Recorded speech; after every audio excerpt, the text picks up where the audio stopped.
தேவனுடைய நாமம் மகிமைப்படுவதாக. கர்த்தருடைய வார்த்தையை நாம் தியானிக்க வந்திருக்கிறோம். கர்த்தர் நமக்கு இந்த நாளிலும் என்ன சத்தியத்தை வைத்திருக்கிறார் என்பதை நாம் தியானிக்க போகிறோம். நம்முடைய வாழ்க்கையில் தேவன் தினம் தினம் புதிய கிருபைகளை நமக்கு தந்து கொண்டிருக்கிறார். அதே போன்று தினம் தினம் புதிய சத்தியத்தை நமக்கு தந்து கொண்டிருக்கிறார். இந்த நாளிலும் நாம் நினைத்து கொண்டு இருக்கலாம், எனக்கு நிறைய வேத அறிவு இருக்குது, எனக்கு நிறையா சத்தியம் தெரியும், ஆனால் என்னால் நிறைய பேருக்கு சொல்ல முடியல, என் சபையில் கொஞ்சம் பேர் தான் இருக்கிறாங்க, அல்லது என் வார்த்தையை கேட்கிறவங்க கொஞ்சம் பேர் தான் இருக்காங்க அப்படின்னு சொல்லிட்டு நம்ம யோசித்து சில நேரங்களில் மனம் தளர்ந்திருக்கலாம். ஹவுலாண்ட் அப்படிங்கிற ஒரு பிரசங்கியார் அந்த காலத்தில் 1840-50 அந்த காலகட்டத்தில் அவர் ஆண்டோடைய சத்தியம் வாஷிங்டன், நியூயார்க் அப்படிங்கிற பகுதியில் ஆண்டோடைய சத்தியம் கொண்டு செல்லப்படுவதற்கு ஒரு முக்கியமான ஒரு கருவியாக அவர் இருந்திருக்கிறார், ஒரு முக்கியமான ஒரு நபராக இருந்திருக்கிறார். ஆனால் அவருடைய பெயர் இந்த உலகத்தில் அல்லது சரித்திர புஸ்தகத்தில் பெருசாக யாருக்கும் தெரியாது.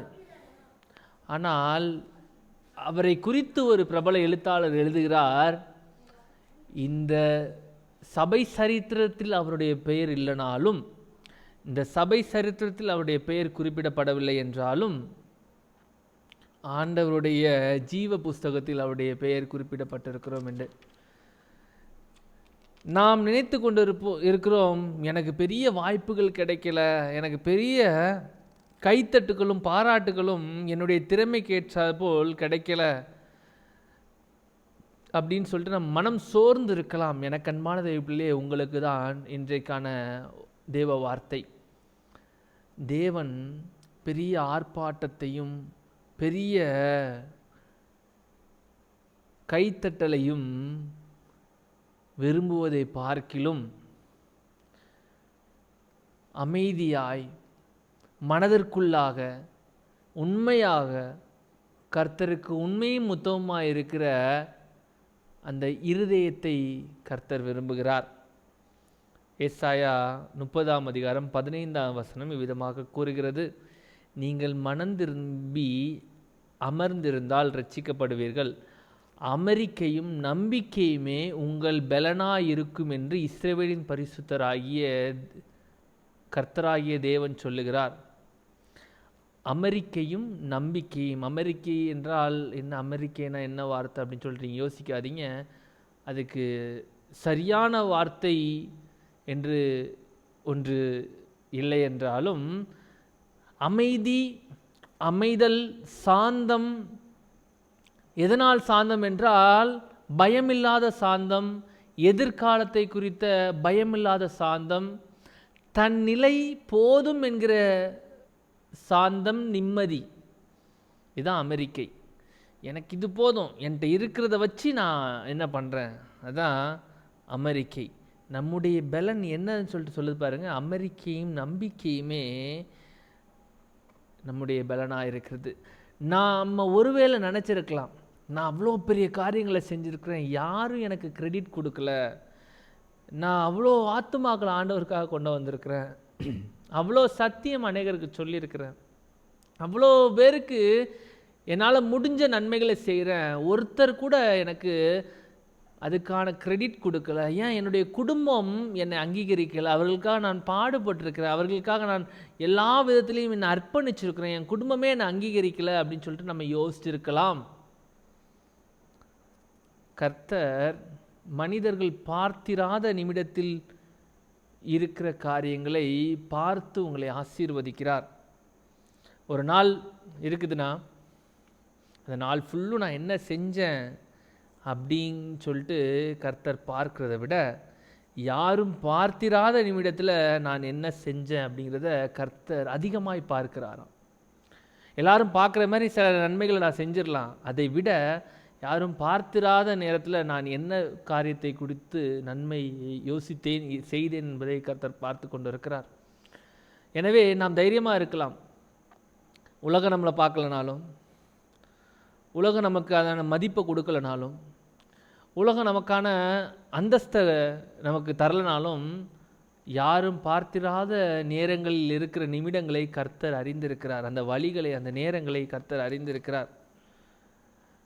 ஒரு சில காரியங்களை நம்ம படித்தோம் அப்படின்னா, மத்தேயு 6ஆம் அதிகாரம் 6வது வசனத்தில் இந்த வாக்கியங்கள் எனக்கு ரொம்ப பிடிச்சிருந்துச்சு.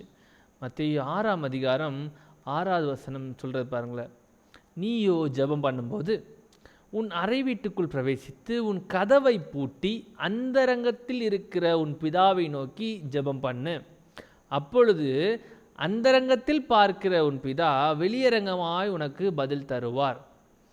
இந்த உலகம் உங்களை நீ பாவி என்று சொல்லியிருக்கலாம், நீ செய்கிறது தவறான காரியம் என்று உலகம் உங்களை சொல்லியிருக்கலாம். இந்த உலகம் உங்களுடைய தோற்றத்தையும் உங்களுடைய குடும்பத்தையும் அல்லது உங்களுடைய அந்தஸ்தையும் வைத்து உங்களை ஒரு தீர்மானம் செய்திருக்கலாம். இதெல்லாம் தாண்டி நீங்கள் எப்படி இருக்கிறீர்கள் என்பதுதான் கர்த்தர் பார்க்கிறார். அதான் சொல்கிறாரு, நீ ஜெபம் பண்ணும்போது ஒருவேளை நீ நல்லவனாக இருந்து நீ ஆண்டவர்கிட்ட போய் ஜெபம் பண்ணும்போது பெருசாக நான் நல்லவன் அப்படின்னு சொல்லிட்டு நீ சொல்லி ஜெபம் பண்ண வேண்டிய தேவையில்லை. நீ கதவை பூட்டிட்டு அந்தரங்கத்தில் இருக்கிற பிதாவிட்ட சொல்லு, அவர் உனக்கு வெளியரங்கமாக பதில் தருவார். நம்ம இந்த உலகத்தில் இருக்க பெரிய போராட்டமே, முக்கியமான போராட்டத்தில் பெரிய போராட்டம் என்னென்னா, எனக்கான கிரெடிட்டை நான் வாங்குறதுக்கு நான் தான் தேடுவேன். இஸ்ரவேல் ஜனங்களை குறித்து மோசே அவர்களை பார்த்து சொல்கிற வார்த்தை, நீங்கள் சும்மா இருப்பீர்கள், தேவன் உங்களுக்கு ஆயுத்தம் பண்ணுவார். நம்ம எப்போதும் நம்மளே ஓடி நம்மளே இது பண்ணி தேடி நமக்கான அந்தஸ்தை நமக்கான கிரெடிட்டை வாங்கவே முடியாது. நமக்கு கிடைக்கவும் கிடைக்காது, இந்த உலகம் நமக்கு தரவும் செய்யாது.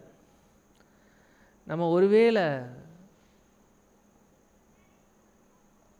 தனிமையில் ஆண்டவர்கிட்ட கொஞ்ச நேரம் அமர்ந்து கொஞ்ச நேரம் அவர்கிட்ட நம்ம சாந்தமாய் உட்கார்ந்து அமெரிக்கையாக இருந்து நாம் தேவனிடம் நாம் கேட்கிற காரியங்களை சரியாக கேட்டோம் என்றால் தேவன் நமக்கு நிச்சயமாக வெளியரங்கமாக நமக்கு பதில் தருவார். தனிமையில் நாம் அவரோடு பேசும் ஜெபத்தை தேவன் எதிர்பார்க்கிறார். ஏனென்றால் அதற்கு அபரிதமான வல்லமை உண்டு. தானியேல் 3 முறை ஜெபம் செய்தான். அந்த 3 முறை ஜெபம் செய்தவன் அந்த பழக்கம் வசனத்தில் இது போட்டிருக்காது, தானியேலை சிங்கக்கபில தூக்கி போட்டாங்க அப்படின்னு சொல்லிட்டு. நான் பிராக்கெட்டில் ஒரு வார்த்தையை சேர்க்க விரும்புகிறேன், தானியேல் சிங்கக்கபிலையும் ஜெபம் செய்தான் என்று. அது வசனத்தில் போட்டிருக்காது. ஆனால் இந்த 3 முறை ஜெபம் செய்த பழக்கம் அங்கேயும் போய் அவனுக்கு என்ன பண்ணியிருக்கோம், ஜெபம் செய்திருப்பான். அவன் அங்கு ஜெபம் செய்தாததால் மாத்திரமே அவன் சிங்கக்கபிலிருந்து ஒரு சேதமும் அணுகாமல் வெளியே வந்துட்டான். நம்ம என்ன பண்ணுறோம் அப்படின்னா, நான் ஏற்கனவே உங்கள்கிட்ட ஆண்டோட்டே நான் வாழ்கிறது ஜீவியமான வாழ்க்கை, நான் வாழ்கிறது பரிசுத்தமான வாழ்க்கை, எனக்கு இந்த வாழ்க்கைக்கான கிரெடிட்டை நீர் கொடுக்கணும், ஆபத்து வந்துச்சுன்னா அதுலேருந்து நீர் காப்பாற்றணும்னு சொல்லிட்டு நம்ம நினச்சிட்டு ஆண்டவர்கிட்ட கட்டளை போட்டு வாழ்ந்துட்டுருக்குறோம். ஆனால் அது இல்லை. நம்ம என்னதான் பரிசுத்தமாய் வெளியரங்கமாக நம்ம நடந்தாலும் யாரும் பார்த்திராத நேரத்தில் நம்ம என்ன செய்து கொண்டு இருக்கிறோம் என்பதை கர்த்தர் பார்த்து கொண்டு இருக்கிறார். வெளியரங்கமாக நான் 3 வேளை ஜெபம் செஞ்சாலும் நான் ஆபத்தில் இருக்கும்போது நான் என்ன நிலைமையில் இருக்கிறேங்கிறத கர்த்தர் பார்த்து கொண்டு இருக்கிறார். என் வாழ்க்கையில் ஆபத்து வராதுன்னெலாம் இல்லை, நான் பரிசுத்தமாக இருக்கிறேன் எனக்கு ஆபத்து வராதுலாம் இல்லை. நம்ம ஆண்டவர்கிட்ட கட்டளை போடுறோம், நான் பரிசுத்தமாக இருக்கேன் எனக்கு ஆபத்து வரக்கூடாதுன்னு சொல்கிறோம். ஆனால்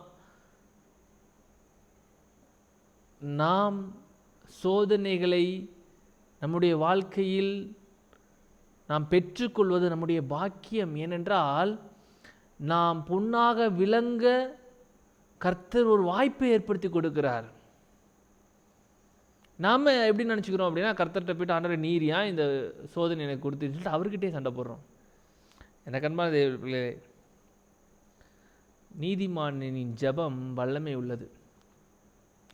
நாம் யாருக்கும் தெரியாமல் நம்ம சூழ்நிலையை ஆண்டவர்கிட்ட, நம்முடைய ஆபத்திலிருந்து, நம்முடைய சூழ்நிலையிலிருந்து, நம்முடைய கடினமான நேரத்திலிருந்து நம்ம ஆண்டவர்கிட்ட ஜெபம் செய்யும் பொழுது ஆண்டவர் நிச்சயமாக நமக்கு அதுக்கு பலனை தருவார். என்றால் அந்த ஜெபத்திற்கு வல்லமை உண்டு. நீதிமானின் ஜெபம் வல்லமை உள்ளது. தானியேல் சிங்கக்கபியில் ஜெபம் செய்தான், அதனால் மாத்திரமே அவன் வெளியே பத்திரமாக வந்தான். அவன் இவ்வளோ நாள் நான் ஜெபம் பண்ணிட்டேன், எனக்கு ஆபத்து கொடுத்துட்டீரு, நான் இப்போ ஜெபம் பண்ண மாட்டேன்னு சொல்லிட்டு முறைச்சிட்டு இருந்தா அவனுக்கு அந்த இடத்துல விடுதலை கிடைச்சிருக்காது. சாத்ராக் மேஷாக் ஆபேத்நேகோ அக்னி சூளையில் தூக்கி எறியப்படும் போதும் அவங்க ஆண்டவரோடு பேசி கொண்டிருந்தார்களாம். பாருங்க, கடினமான சூழ்நிலை வராது என்பது கிறிஸ்தவ வாழ்க்கை நமக்கு போதிக்கவில்லை. கடினமான சூழ்நிலையில் நாம் எப்படி இருக்கிறோம் என்பதை கிறிஸ்தவ வாழ்க்கை நமக்கு போதித்து தருகிறது. அதான் மறைந்த நிமிடங்களில் இருக்கிற வல்லமை. நாம் வெளியரங்கமாக நாம் செய்த காரியத்திற்கு வருகிற பலனை காட்டிலும் மறைமுகமாக யாரும் பார்த்திராத வேளையில் நாம் செய்கிற காரியங்களுக்கு பலன் வெளிப்படையாகவும் வல்லமையாகவும் நம்முடைய வாழ்க்கையில் வரும்.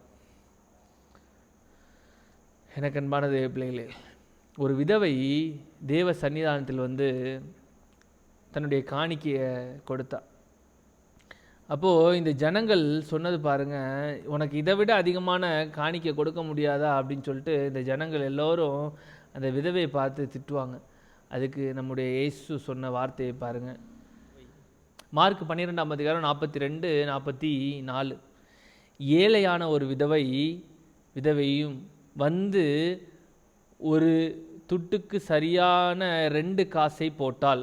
அப்பொழுது அவர் தன்னுடைய சீஷரை அழைத்து, காணிக்கை பெட்டியில் பணம் போட்ட மற்றெல்லாரை பார்க்கிலும் இந்த ஏழை விதவை அதிகமாய் போட்டாள் என்று மெய்யாகவே உங்களுக்கு சொல்கிறேன் என்று சொன்னார். பாருங்க, அந்த அந்த அந்த விதவை போட்டது 2 காசு வெளியரங்கமாக எல்லாரும் பார்க்க முடியாதுன்னா, அந்த காலத்தில் அந்த காணிக்கையை வைக்கிறது தான் நம்ம படங்களில் நம்ம இயேசு அப்படிங்கிற படத்தில் ஜீசஸில் பார்த்தோன்னா அவங்க கொண்டு போய் அந்த இடத்துல வைப்பாங்க. ஸோ அந்த 2 காசு வெளியரங்கமாக பார்க்குறவங்க அவளுக்கு அந்த 2 காசுக்கான ஆசீர்வாதம் தான் கிடைக்கும் அப்படிங்கிற நோக்கத்தில் பார்க்குறாங்க. உள்ளுக்குள்ளே பார்க்குறவர் எப்படி சொல்கிறார் பாருங்க, எல்லாரை காட்டிலும் நீங்கள் இவ்வளோ தான் அதிகமாக கொடுத்தால் அப்படின்றாங்க. ஏன் அப்படின்னா, மறைந்திருக்கும் வலியின், மறைந்திருக்கும் வேதனையின் அளவு எந்த இடத்துலேருந்து அவள் கொடுத்தாங்கிற எண்ணம் யாருக்கும் சொல்லப்படவில்லை. ஆனால் கர்த்தருக்கு சொல்லப்பட்டிருக்கிறது, தெரிந்திருக்குது. ஆமேன். எனக்கு அன்பான தேவர்களே, நம்முடைய தேவன்,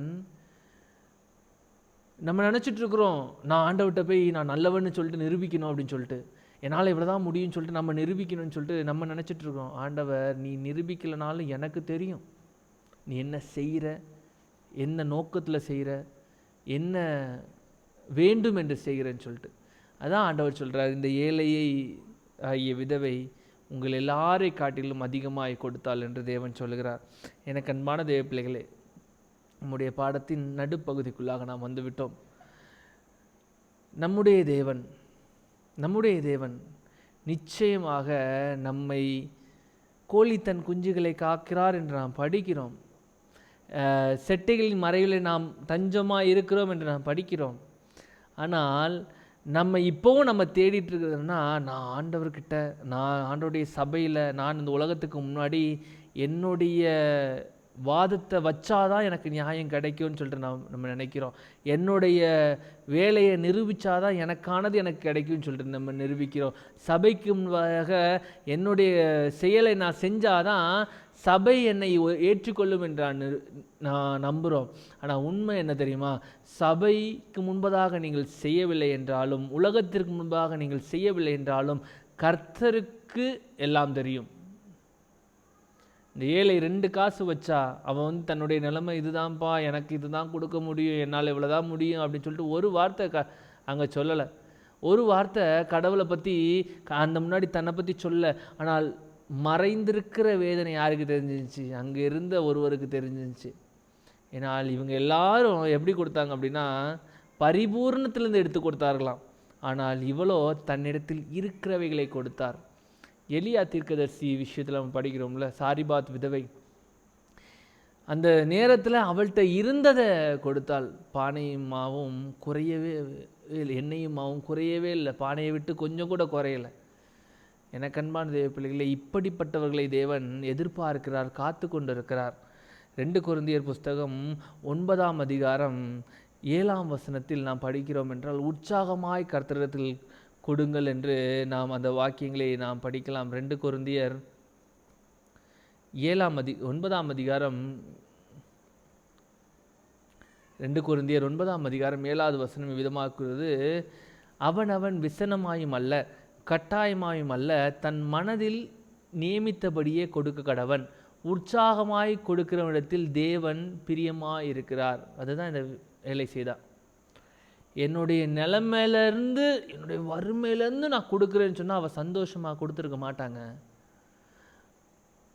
அவள் அன்பு நிமித்தமாக, எனக்கு ஆண்டவர் கொடுத்தது இந்த நாளைக்கு 20 ரூபா, அதுலேருந்து 2 ரூபா எடுத்து நான் வைக்கிறேன் அப்படின்னு சொல்லிட்டு அவள் வைத்தா.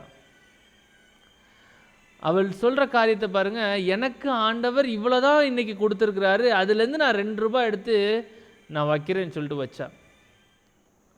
அவள் வச்சதை பாருங்கள், எனக்கு 2 ரூபா எனக்கு 20 ரூபா ஆண்டவர் கொடுத்துருக்காரு, அதுலேருந்து நான் 2 ரூபா ஆண்டவருக்காக வைக்கிறேன்னு சொல்லிட்டு வச்சார். இதான் இங்கே சொல்லுகிற வார்த்தையாக இருக்குது. அவன் விசனமாயும் அல்ல கட்டாயமாயும் அல்ல, தன் மனதில் நியமித்தபடியே கொடுக்கிறவன், உற்சாகமாய் கொடுக்கிற இடத்தில் தேவன் பிரியமாயிருக்கிறார். இந்த ஏழை விதவை உற்சாகமாய் கொடுத்தாள். தன்னுடைய நிலைமை, என்னால் இவ்வளோதான் முடியும்னு சொல்லிட்டு அசிங்கப்பட்டுக்கலாம் அவள் கொடுக்கல. என்கிட்ட இவ்வளோதான் முடியுங்கிறத நான் ஆண்டவர்கிட்ட கொடுப்பேன்னு சொல்லிட்டு உற்சாகமாய் கொடுத்தாள். தேவன் பலவான்களையோ, நல்ல உடைகளை அணிந்திருக்கிறவர்களையோ, நல்ல ஆகாரத்தை சாப்பிடுகிறவர்களையோ கர்த்தர் உற்று நோக்குகிறார் என்று நாம் தீர்மானித்து விட வேண்டாம். கர்த்தர் அழுது புலம்பி உடைந்து இருக்கிற மனதை தேவன் உற்று நோக்குகிறார். அதன் வலியை தேவன் அறிவார். எனவே எனக்கு அன்பான தேவ பிள்ளைகளே, மறைந்திருக்கிற நிமிடங்கள், மறைந்திருக்கிற வழிகள் கர்த்தர் நன்றாய் அறிவார். அதனால் நீங்கள் போய் நிரூபிக்கணும், நீங்கள் போய் அவர்கிட்ட போய் நிற்கணும், அவர்கிட்ட போய் நான் இந்த உலகத்துக்கு முன்னாடி நான் எப்படிப்பட்ட நிலைமையிலேருந்து கொண்டு வரேன் அப்படிங்கிறத நம்ம சொல்லணும் அப்படிலாம் கிடையாது. கர்த்தர் நன்றாய் அறிவார். மத்தேயு 10ஆம் அதிகாரம் 42ஆம் வசனம் விதமாய் கூறுகிறது, சீஷன் என்னும் நாமத்து நிமித்தம் இந்த சிறியரில் ஒருவனும் ஒரு கலசம் தண்ணீர் மாத்திரம் குடிக்க கொடுக்கிறவனுக்கு தன் பலனை அடையாமற் போவான் என்று மெய்யாகவே உங்களுக்கு சொல்லுகிறேன் என்றார். எனக்கு அன்பான தேவ பிள்ளைகளே, தேவன் எப்படிப்பட்டவர்னு பாருங்களேன். இந்த சூழ்நிலையிலிருந்து நம்மளை பார்க்கிறார் பாருங்களேன். நம்முடைய சூழ்நிலைகளை அறிந்து, நம்முடைய வழிகளை அறிந்து, நான் சூழ்நிலையிலே நான் ஆண்டவருக்காக எதை கொடுக்குறேனோ அதற்கான ஆசீர்வாதத்தை நிச்சயமாக தருவார். இல்லை, நான் உனக்கு இதுதான் சொல்லியிருக்கேன், நீ இந்த சூழ்நிலையில் எனக்கு இவ்வளோ கொடுக்கணும்னு சொல்லிட்டு கட்டுப்பாட்டை தேவன் வைப்பதில்லை. என்னுடைய நிலைமை இவ்வளோதான்ப்பா, நான் பண விஷயத்தை மாத்திரம் பேசவில்லை. எனக்கு அன்பான தேவ பிள்ளைகளே, நம்முடைய நேரத்துலேயும் சொல்கிறேன். அன்றே நான் காலையில் இருந்து சாயங்காலம் வரைக்கும், மத்தியானம் வரைக்கும், மத்தியானத்துக்கு அப்புறம் சாயங்காலம் வரைக்கும், சாயங்காலம் வரைக்கும், ராத்திரி வரைக்கும் நான் ரொம்ப வீட்டுக்காக ஓடுறேன். ஆண்டவரே, உங்களுக்காக என்னால் இந்த நாளில் ஒரு 1/2 மணி நேரம் தான் ஒதுக்க முடியுது அப்படின்னு சொல்லிட்டு நம்ம ஆண்டவருக்கு கொடுக்குற அந்த 1/2 மணி நேரத்துலேயும் கர்த்தர் உற்று நோக்குகிறார். ஏன்னா அதை தடுக்கிறதுக்கு சாத்தானானவன் பல விதத்தில் வழி செய்வான். ஆண்டவர் உற்று நோக்கி பார்க்கிறார் உங்களை. ஆண்டவர் உற்று நோக்கி பார்த்து உங்களுக்கான ஆசீர்வாதத்தை தருவதற்கு தேவன் தயாராக இருக்கிறார். எனக்கு அன்பான தேவ பிள்ளைகளே, நம்ம இன்னும் ஒரு சில விஷயங்களை நம்ம பார்ப்போமா? 1 பேதுரு 3ஆம் அதிகாரம் 1, 2, 3 நாம் பார்த்தோம் என்றால், அந்தபடி மனைவிகளே உங்கள் சொந்த புருஷருக்கு கீழ்ப்படியுங்கள். அப்பொழுது அவர்கள் யாராவது திருவசனத்துக்கு கீழ்ப்படியாதவர்களாயிருந்தால் பயபக்தியின் கூடிய உங்கள் கற்புள்ள நடக்கையை அவர்கள் காண்பித்து போதனையின்றி மனைவிகளின் நடக்கையினாலேயே ஆதாயப்படுத்தி கொள்ளப்படுவார்கள். மயிரை பின்னி பொன்னாபரணங்களை அணிந்து உயர்ந்த வஸ்திரங்களை உடித்து கொள்ளுதலாகிய புறம்பான அலங்கரிப்பு உங்களுக்கு அலங்கரிப்பாயிராமல் அழியாத அலங்கரிப்பாயிருக்கிற சாந்தமும் அமைதலுமான ஆவிக்குரிய இருதயத்தில் மறைந்திருக்கிற குணமே உங்களுக்கு அலங்காரமாக இருக்க கடவது, அதுவே தேவனுடைய பார்வையில் விலையேற பெற்றது என்று நமக்கு படிக்கிறோம். நாம் தேவனுடைய பார்வையில் விலையேற பெற்றதை நாம் நம்முடைய அலங்காரமாக நாம் வைக்க வேண்டும். இந்த உலகத்தில் இருக்கிற பெருமையோ, இந்த உலகத்தில் இருக்கிற எல்லா விதமான வெளிப்புறமான அலங்கரிப்பையோ நாம் அலங்கரிப்பாய் வைத்திராமல், இந்த தேவன் எனக்கு கொடுத்திருக்கிற இந்த அமைதியும் சாந்தமான வாழ்க்கையை நான் இந்த தேவன் எனக்கு கொடுத்திருக்கிற இந்த அமைதியும் சாந்தமான வாழ்க்கையை நான் அலங்கரிப்பாய் நான் வைத்து கொள்ள வேண்டும். எனக்கு அன்பான தேவ பிள்ளைகளே, அமைதியான சாட்சியில் தேவ வல்லமை இருக்கிறது. முதல்ல நம்ம பார்த்தோம் என்று அமைதியான ஜபத்தில் தேவனுடைய வல்லமை இருக்கிறது. ரெண்டாவது நாம் படித்தோம், அமைதியான வழிகளில் தேவனுடைய வல்லமை இருக்கிறது. இப்போது அமைதியான சாட்சியில் தேவ வல்லமை நிச்சயமாக இருக்கிறது. நான் அதை பண்ணிட்டேன், இதை பண்ணிட்டேன், என்னால் அதை செய்ய முடியும், என்னால் இதை வாங்கிக்க முடியும், இது பண்ண முடியும்னு சொல்லிட்டு நம்ம பெருமையாக அல்லது வெளிவரங்கமாக நாம் நம்முடைய குணத்தை, நம்முடைய செயலை, நம்முடைய குடும்பத்தை பற்றி அலங்கரிப்பு செய்து விடாமல், சாந்தமும் இச்சையடக்கமும் நம்முடைய ஆண்டவரின் பண்புகளை நாம் வைத்து நம்மை அலங்கரிப்பு செய்தோம் என்றால், சாந்தமும் இச்சையடக்கமும் நம்முடைய அலங்காரமாக வைத்து நாம் நம்முடைய வாழ்க்கையை நகர்த்தினோம் என்றால், நிச்சயமாக அதில் இருக்கிற வல்லமை பெரிதாக இருக்கும். நம்முடைய வாழ்க்கையை பரலோகத்தின் புஸ்தகங்கள் நமக்காக பதிவு செய்யும். கர்த்தர் வரும் பொழுது நாம் அவருடைய சாட்சிகளாக இருப்போம். நான் எதுவுமே செய்யலை அப்படின்னு சொல்லிட்டு நம்ம புலம்ப வேண்டாம். நம்முடைய அமைதியான நேரத்தில், நம்முடைய வெளியில் உலகத்திற்கு காண்பிக்காத நேரத்தில் நம்ம என்ன செஞ்சு கொண்டு இருக்கிறோம் அப்படிங்கிறத கர்த்தர் ஆராய்ச்சி செய்து பார்க்குறார். வெளியில் நம்ம சொல்ல முடியாத வழிகளை கர்த்தர் பார்க்கிறார். வெளியில் நம்ம சொல்ல முடியாத சாட்சிகளை கர்த்தர் பார்க்கிறார். கர்த்தர் அதை பார்த்து நமக்கான ஆசீர்வாதங்கள் நிச்சயமாக தருவார். கர்த்தருக்கு கொடுக்கிறதா இருந்தாலும் சரி, அது பண ரீதியான காரியங்களாக இருந்தாலும் சரி, நேரம் ரீதியான காரணமாக இருந்தாலும் சரி, கர்த்தர் எல்லாவற்றையும் அறிவார். உற்சாகமாய் கொடுப்போம், உண்மையாய் கொடுப்போம், சந்தோஷத்தோடு கொடுப்போம். தேவன் உங்களை ஆசீர்வதிப்பாராக. நம்ம யாரும் கண்களை மூடி ஜெபம் செய்வோமா? எங்களை நேசிக்கிற நல்ல தகப்பனே, ஆண்டவரே, அமைதியான நேரத்தில் இருக்கும் வல்லமைகளை நாங்கள் கற்றுக்கொண்டோம். கர்த்தர் நீர் எங்களுக்கான வாய்ப்பை தரவில்லை, எங்களுக்கான கிரெடிட்டை எங்கள் வாழ்க்கைக்கு வழங்கவில்லை என்று நாங்கள் நினைத்து கொண்டிருந்தோம். ஆனால் இந்த நாளின் பாடமானது, கர்த்தர் எல்லாவற்றையும் பார்த்து கொண்டிருக்கிறார், எல்லாம் கர்த்தர் அறிவார், எல்லாவற்றையும் அதினதின் காலத்தில் எங்களுக்கு தருவார் என்ற நம்பிக்கையை எங்களுக்கு கொண்டு வந்திருக்கிறது. ஆண்டவரே, இந்த நாளிலும் கேட்டவர்கள் இந்த நம்பிக்கையின்படி தங்கள் வாழ்க்கையில் இருக்க நீர் உதவி செய்யுங்க. எப்பொழுதும் அவர்களோடு நீர் உடைய பரிசுத்தாவின் துணையை கொண்டு என்றென்றும் நீங்காமல் நீர் இருங்கப்பா. நீரை பொறுப்பெடுத்து வழி நடத்துங்க. துதியும் கனமும் மகிமையும் ஒருவருக்கே உரியதே. இயேசு கிறிஸ்து நல்லாம் ஜெபிக்கிறோம். ஜெபம் கேளும் ஜீவனால தகப்பனே. ஆமென். தேவன் உங்களை ஆசீர்வதிப்பாராக. ஆமென்.